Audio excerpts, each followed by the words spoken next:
Há muitos anos atrás, quando eu completei 18 anos, me mudei para Salvador com minha família, pois meu pai havia sido transferido pela empresa onde trabalhava.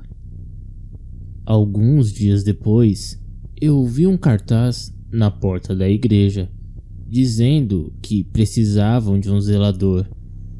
Eu decidi me candidatar à vaga. Depois de conversar com o padre, ele decidiu me dar uma chance e eu comecei no mesmo dia. Meu turno seria das 3 da tarde até as 9 da noite. A igreja fechava às 7, então eu tinha 2 horas para limpar o chão e os assentos. No meu segundo dia, algo incrível e ao mesmo tempo assustador aconteceu. Era por volta das 8 horas da noite.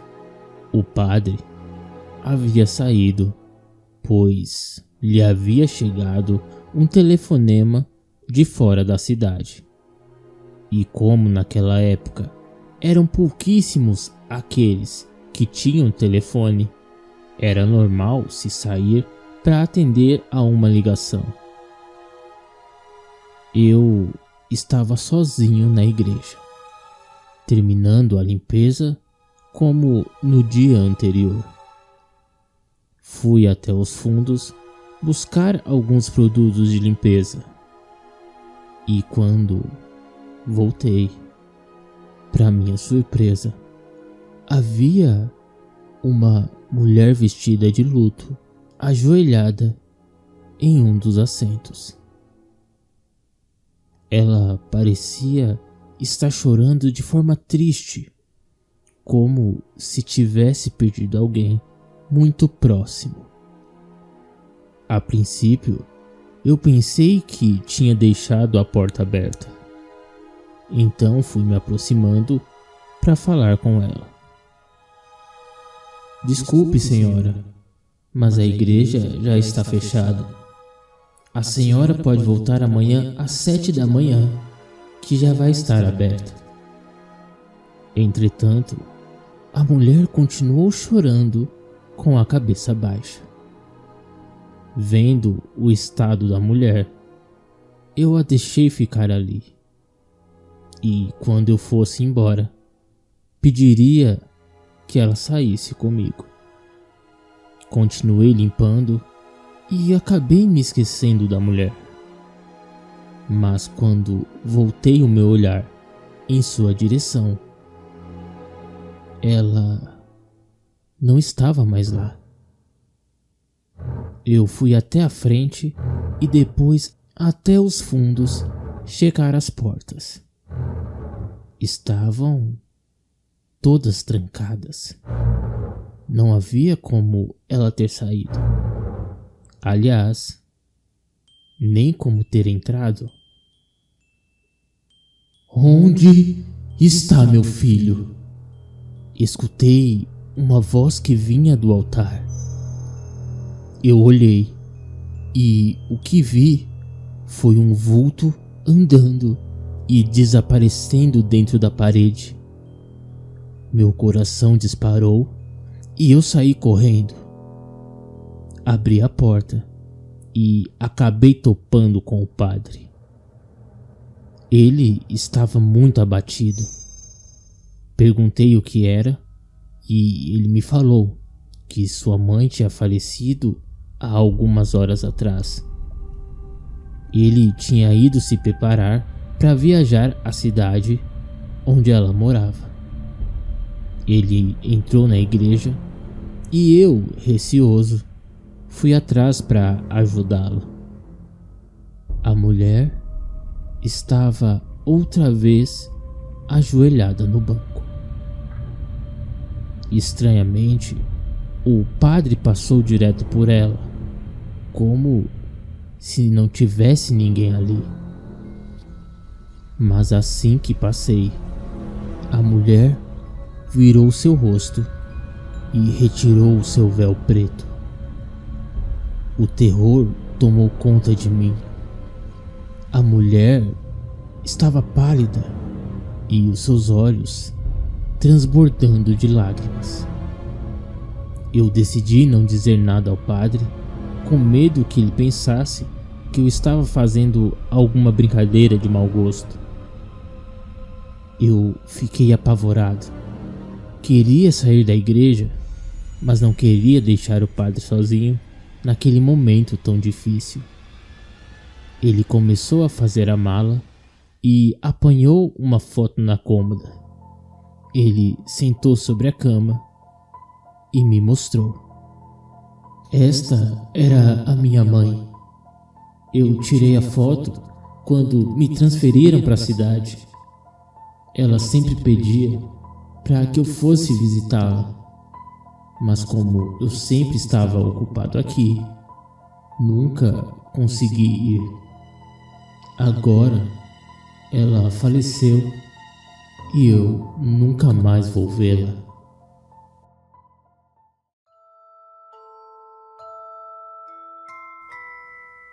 O padre foi pro enterro da mãe. Por 2 dias, trabalhei somente de dia, enquanto a igreja estava aberta. E quando o padre finalmente regressou, eu pedi demissão. Igreja agora, eu só vou aos domingos, mas ainda assim, morro de medo de me sentar no banco e ver a mãe do padre chorando do meu lado.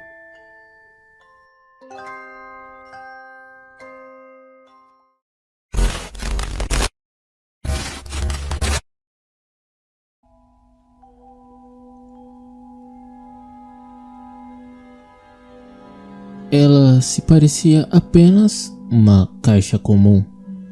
A madeira era velha e desgastada pelo tempo. Os fechos eram de latão pesado e a tampa era incrustada com um símbolo de prata ornamentado. Meu pai a deixou para mim depois que o Estado o executou na cadeira elétrica. Ele havia assassinado mais de 10 pessoas de forma absolutamente brutal. O júri não teve pena. Ele não deixou nenhuma explicação ou instruções, apenas a pequena e misteriosa caixa de madeira. No começo, pensei em jogá-la no rio. A última coisa que eu queria era uma lembrança de um assassino que abandonou seu filho em favor de uma vida de violência. Mas, sendo a pessoa obstinada que sou, minha curiosidade logo me dominou e não pude mais suportar o mistério daquela caixa. Abrir a caixa, no entanto, não era tão fácil quanto parecia. As tentativas de abrir as travas com minhas mãos resultaram apenas em dedos esfolados e unhas quebradas. Chaves de fenda foram quebradas, martelos destruídos e motores de perfuração acabaram danificados. Mas o conteúdo da caixa permaneceu fora do alcance, preso em uma tumba de madeira, determinada a não revelar o seu segredo. Por fim, desisti, fazendo o que sempre fiz quando não consigo o que eu quero.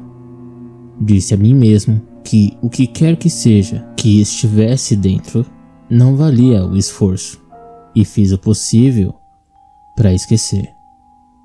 Mas a caixa não me deixava esquecer tão facilmente, e uma noite, enquanto eu dormia, ela se abriu sozinha.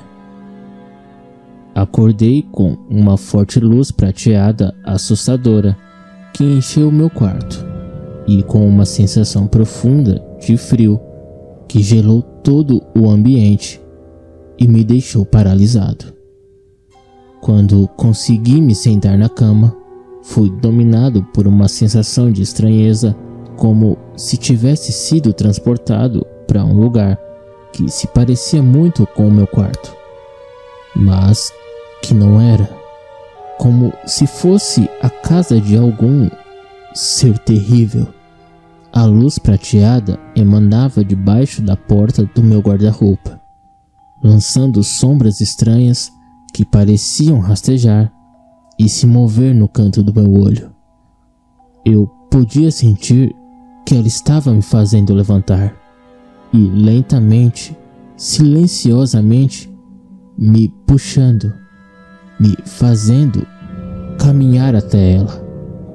Meus dedos roçaram a maçaneta da porta. Então, firmemente, eu a agarrei e abri, revelando no seu interior a caixa. As suas dobradiças estavam totalmente abertas e o derramamento de luz era penetrante e intenso. Eu podia me sentir caindo lentamente para frente em um abismo de luz prateada que envolveu meu horizonte e tomou conta de mim. Pouco antes de me engolir, a caixa se fechou e eu me vi no chão novamente. Minha bochecha encharcada de suor, pressionada contra a madeira áspera e fria da caixa. A misteriosa luz prateada havia ido embora e o meu quarto parecia mais uma vez o meu quarto. No entanto, algo ainda não estava certo. A bochecha que tocou a caixa latejava com uma dor ardente. Entrei no banheiro e acendi a luz, ofegante com o meu reflexo grotesco. O símbolo no topo da caixa foi queimado na minha bochecha. Estendi a mão para tocá-lo, mas ao fazê-lo, ele desapareceu. Porém, a marca não foi o único souvenir que a caixa me deixou. Posso sentir uma presença em mim, um convidado indesejável dentro da minha mente. Tenho tido estranhas perdas de memória e acordado em locais estranhos com sangue respingado em minhas roupas. Mas não é isso o que mais me preocupa. O que realmente me preocupa é a ligação que recebi ontem do meu advogado pedindo esclarecimentos sobre a emenda que fiz no meu testamento. Ele me perguntou por que a única coisa que eu queria deixar para o meu filho quando morresse era uma caixa de madeira que não podia ser aberta.